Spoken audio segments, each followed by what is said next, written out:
What's up everyone? So I just got done installing this CV axle here. This is from a company called Raxles. Here I got the old one.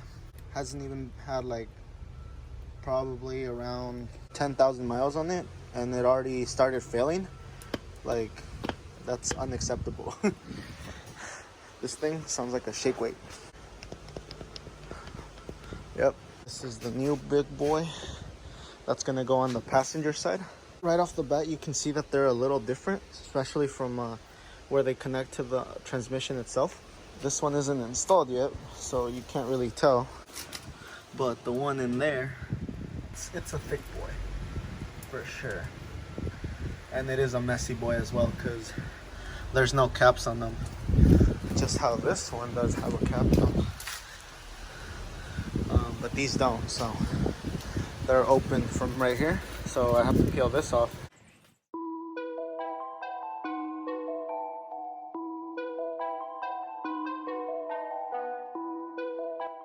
That's a lot.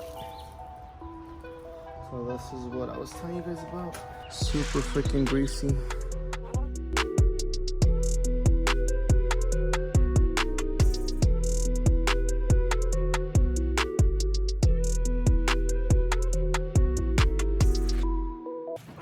So that's ready. I need to go put on the second glove because this is gonna get nasty. So they provide you these torque spreaders. You got 3 of them, so you have 6 bolts in total. I am no longer gonna be using that M12 triple square bits or bolts anymore. Now they're gonna be a hex bolt. How everything's gonna be assembled is you got your torque spreaders here. You're gonna have your bolt. You're gonna put it right against the curb.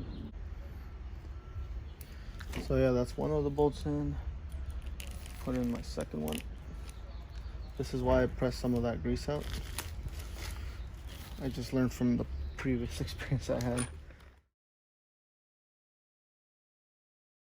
Alright, so this is what I meant by making a mess. Everything is installed though. I just gotta clean it up. And then I gotta just torque down that big nut.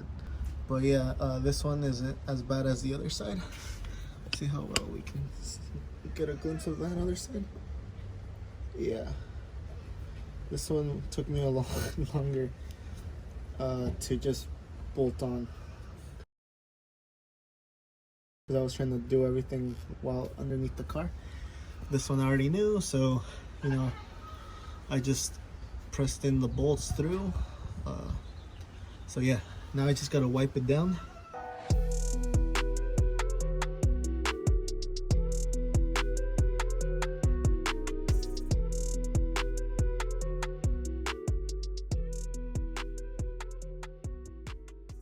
So now that looks a lot cleaner.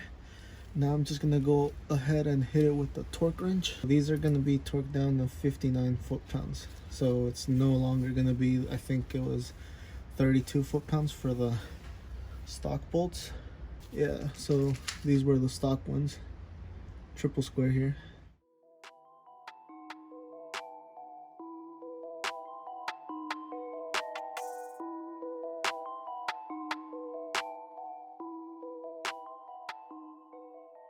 Now for this one, I'm definitely gonna have to do some extensive cleaning. This is terrible.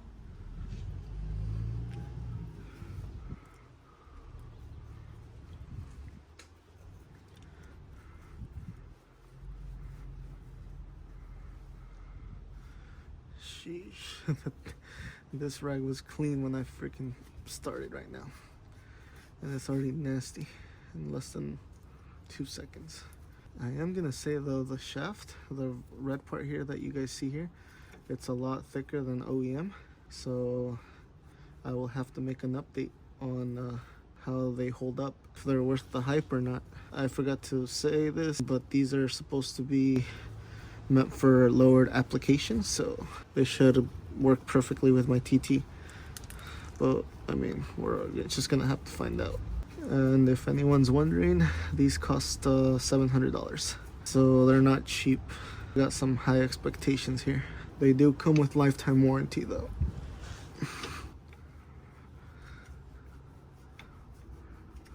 this little flange here is different than the OEM one. There is a seal in there, so you guys just couldn't see that because it had a bunch of grease, but it shouldn't leak. That's why I'm gonna torque these down good. But before that, gotta make sure that I have everything clean.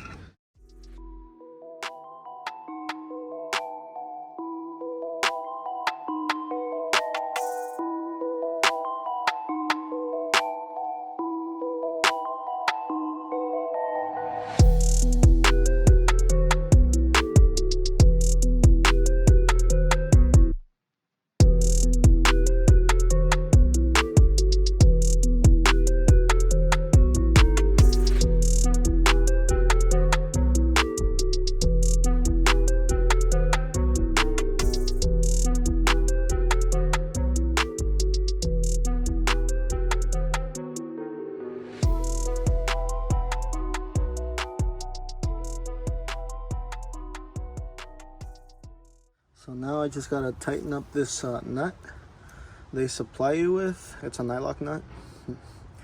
So the instructions say that you gotta tighten this until you see apparently about 4 threads only. So I'm gonna do that right now. Okay, so I put everything back in the car. Last night when I was driving the car, I turned it off and then the needle just stayed where it usually idles, so like 800 RPM.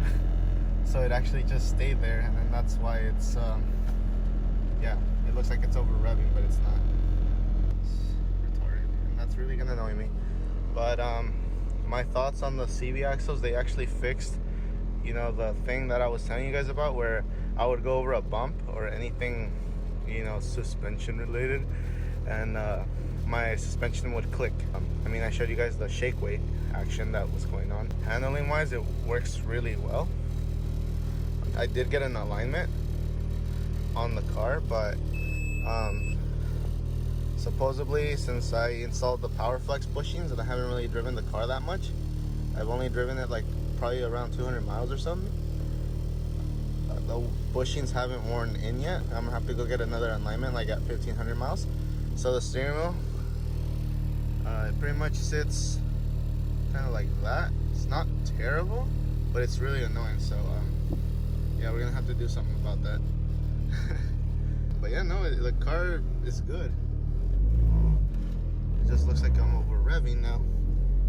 It's really annoying, but my speedometer works, so that's good. And my fuel gauge and my temperature gauge are off, which is great. So right here, just from being in this road alone, on my way to work, I would hear like non-stop clunking here.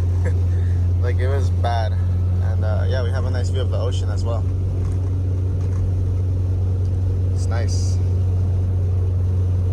But yeah, no, this thing handles really good.